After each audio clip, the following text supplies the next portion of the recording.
এবার বার্ধক্য ভাতার টাকা দেওয়াতে বদলে যাচ্ছে নিয়ম। কারণ এবার বার্ধক্য ভাতা বা তার টাকা পাওয়ার জন্য জমা করতে হবে লাইফ সার্টিফিকেট। এমনও একটা গুরুত্বপূর্ণ নতুন তথ্য উঠে এসেছে। আর এই লাইফ সার্টিফিকেট যদি আপনি জমা না করেন, সেক্ষেত্রে আপনার ব্যাংক অ্যাকাউন্টে এই বার্ধক্য ভাতার টাকা কিন্তু জমা না হতে পারে। এই বার্ধক্য ভাতার লাইফ সার্টিফিকেট জমা দিতে কি নতুন আপডেট উঠে এসেছে, সেই আপডেটটি আপনাদের সঙ্গে আজকে বিস্তারিত আলোচনা করব। তার আগে আপনাদের কাছে একটা ছোট্ট রিকোয়েস্ট, আপনারা যদি আমার চ্যানেলে নতুন হয়ে থাকেন তাহলে চ্যানেলটিকে সাবস্ক্রাইব করে পাশে রাখা বেল আইকনটি প্রেস করে নোটিফিকেশন অল করে রাখবেন, যাতে আপনারা এরকম ইনফরমেটিভ ভিডিওর নোটিফিকেশন সবার আগে পেতে পারেন। তো চলুন শুরু করি প্রতিবেদনে কি বলা হয়েছে। আপনারা অন স্ক্রিনে দেখতেই পাচ্ছেন, এবার বৃদ্ধ ভাতায় লাগবে লাইফ সার্টিফিকেট, কেন্দ্র রাজ্যের যৌথ উদ্যোগ। রাজ্য এবং কেন্দ্রীয় সরকারের তরফ থেকে বার্ধক্য ভাতা দেওয়া হয় প্রবীণ নাগরিকদের জন্য। এবার বৃদ্ধ ভাতায় লাগবে লাইফ সার্টিফিকেট, না হলে বন্ধ হয়ে যেতে পারে প্রকল্পের টাকা। এ নিয়ে কী তথ্য উঠে এসেছে তা বিস্তারিত আলোচনা করব আপনাদের সঙ্গে। বর্তমানে রাজ্য সরকার এবং কেন্দ্রীয় সরকারের যৌথ উদ্যোগে রাজ্যের মানুষদের বৃদ্ধ ভাতা, বিধবা ভাতা কিংবা বিশেষভাবে সক্ষম ব্যক্তিদেরও মাসে মাসে ভাতা দেওয়া হয়। তবে এবার বৃদ্ধ ভাতা প্রকল্পে নতুন নিয়ম চালু করতে চাইছে নয়া দিল্লি। সাথে অবশ্য রাজ্য সরকারও রয়েছে। এবার এ সমস্ত প্রবীণ নাগরিকরা বার্ধক্য ভাতার 1000 টাকা করে পান, তাদেরকে লাইফ সার্টিফিকেট জমা করতে হবে বলে জানা যাচ্ছে। বৃদ্ধ ভাতা প্রকল্পে সরকার প্রতি মাসে 1000 টাকা করে দেয়। পাশাপাশি প্রতিবন্ধী ভাতাতেও পাওয়া যায় এই টাকা। বিধবা ভাতা, প্রতিবন্ধী ভাতার পাশাপাশি এখন বৃদ্ধ ভাতাও অনেক গুরুত্বপূর্ণ হয়ে উঠেছে। কেন্দ্রীয় সরকারের ন্যাশনাল সোশ্যাল অ্যাসিস্ট্যান্স প্রোগ্রামের আন্ডারে রাজ্য এবং কেন্দ্র যৌথ উদ্যোগে এই প্রকল্পের টাকা দিয়ে থাকে। তবে আনুপাতিক দিকে বিচার করলে দেখা যায় কেন্দ্রের থেকে রাজ্য সরকার এই প্রকল্পের বেশি খরচ করে থাকে। ইতিমধ্যে এই প্রকল্পে মোট প্রাপক সংখ্যা প্রায় 20,50,000 জন, যাদের প্রতি মাসে 1000 টাকা করে দেয় সরকার। এই প্রকল্প রাজ্য সরকারের কাছে জয় বাংলা প্রকল্পের আন্ডারে রয়েছে। তপশিলি বন্ধু প্রকল্প এবং জয় জোহার প্রকল্পের মাধ্যমে বৃদ্ধ ভাতার টাকা দেওয়া হয়ে থাকে। রাজ্য সরকারের এই প্রকল্পের মাধ্যমে 1000 টাকার মধ্যে 700 টাকা দেয় এবং 60 বছর থেকে 80 বছরের মধ্যে যে সমস্ত বৃদ্ধ মানুষেরা রয়েছে তাদের জন্য কেন্দ্র দেয় 300 টাকা করে। এবং যদি কেউ 80 বছরের ঊর্ধ্বে বৃদ্ধ মানুষ থেকে থাকেন তাহলে কেন্দ্রীয় সরকার 1000 টাকার মধ্যে 50% অর্থাৎ 500 টাকা দিয়ে থাকেন এবং রাজ্য সরকার দেয় 500 টাকা। এবার এই বৃদ্ধ ভাতা প্রকল্পের উপরে নতুন নিয়ম আনতে চাইছে নয়াদিল্লি।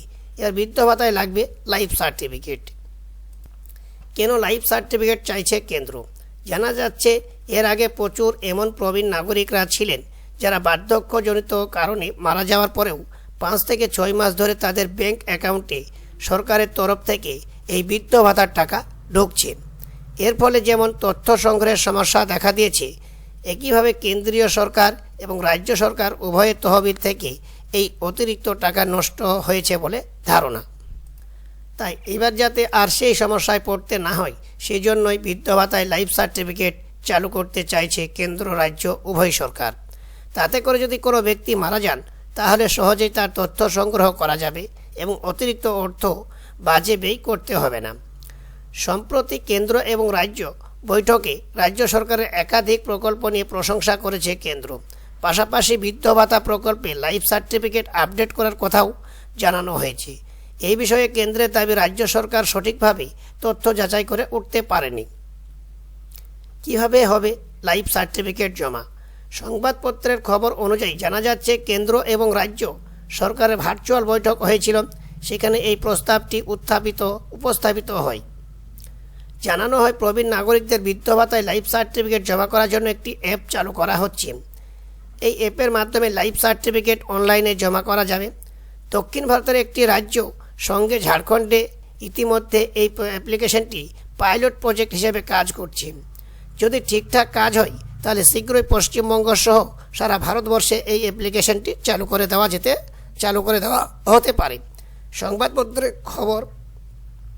খবর অনুযায়ী জানা যাচ্ছে, গত বছর এই প্রকল্পের আওতায় প্রায় নতুন করে 1,30,000 গ্রাহক যুক্ত হয়েছেন, যারা নতুন করে টাকা পাচ্ছেন। গত দুয়ারে সরকার ক্যাম্পেও প্রচুর উপভোক্তা বৃদ্ধ ভাতা, বিধবা ভাতা, প্রতিবন্ধী ভাতা বানাতে আবেদন করেছেন। তার মধ্যে যারা আবার দক্ষ কথার জন্য আবেদন করেছিলেন, যাদের ডকুমেন্ট ভেরিফিকেশন সম্পূর্ণ হয়েছে, তাদেরকে এই মাস থেকে টাকা দেওয়া হতে পারে। তবে যারা এই বৃদ্ধ ভাতা আবেদন করবেন, প্রত্যেকেই পরবর্তী সময়ে লাইফ সার্টিফিকেট জমা করতে হবে অনলাইনে।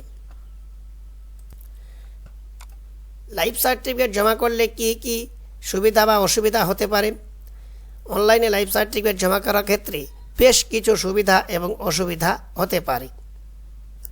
যদি এই লাইফ সার্টিফিকেট অনলাইনে জমা করা শুরু হয়, সেক্ষেত্রে যে সমস্ত প্রবীণ নাগরিকরা এই প্রকল্পের সুবিধা পাচ্ছেন, তারা আদৌ বেঁচে আছেন কিনা সহজেই জানা যাবে। এবং যারা টাকা পাওয়ার যোগ্য, তাদেরকে টাকা দেওয়া হবে। যারা টাকা পাওয়ার যোগ্য নয়, তাদের টাকা দেওয়া বন্ধ করে দেওয়া হতে পারে। তবে এই লাইফ সার্টিফিকেট জমা করার ক্ষেত্রে কিছু অসুবিধা আছে। যে সমস্ত বৃদ্ধ মানুষরা বৃদ্ধ ভাতা পান, তাদেরকে বছরে বছরে এই লাইফ সার্টিফিকেট অনলাইনে জমা করতে হবে। ফলে বৃদ্ধ মানুষদের মাঝে মধ্যেই এই লাইফ সার্টিফিকেট জমা করাটা কষ্টসাধ্য হতে পারে। তবে কেন্দ্রীয় সরকারের তরফ থেকে অবশ্যই রাজ্য সরকারকে এ নিয়ে লক্ষ্য দিতে বলা হতে পারে, যাতে সাধারণ মানুষের কোনো সমস্যা না হয়, সেই দিকটাও দেখার নির্দেশ দেওয়া হতে পারে বলে জানা যাচ্ছে। এই ধরনের গুরুত্বপূর্ণ খবর পাওয়ার জন্য আমাদের চ্যানেলটিকে সাবস্ক্রাইব করে পাশে রাখা বেল আইকনটি প্রেস করে নোটিফিকেশন অন করে রাখবেন, যাতে এরকম ইনফরমেটিভ ভিডিওর নোটিফিকেশন সবার আগে পেতে পারেন। তো যদি ভিডিওটা ভালো লাগে তাহলে একটা লাইক করবেন, এবং চ্যানেলে নতুন হলে চ্যানেলটিকে সাবস্ক্রাইব করে বন্ধুদের সঙ্গে ভিডিওটি বেশি বেশি করে শেয়ার করে দেবেন।